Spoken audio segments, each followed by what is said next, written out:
For the listening test, you can change the volume by using the volume bar in the top right at any time during the test. For each part of the listening test, you will hear the recording once only.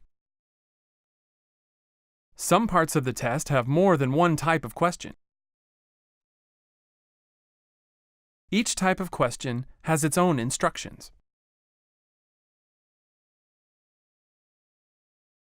In the listening test, listen carefully for the part number and question numbers to make sure you are looking at the right screen.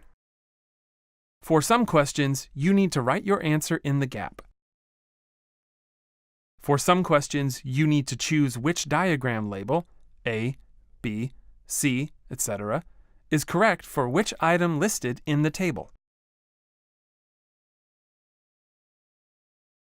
For each question, click on the correct space in the table.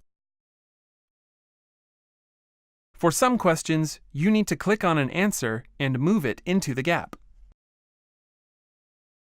If you want to change an answer, move another answer into the gap. If you want to leave the question unanswered, move the question back.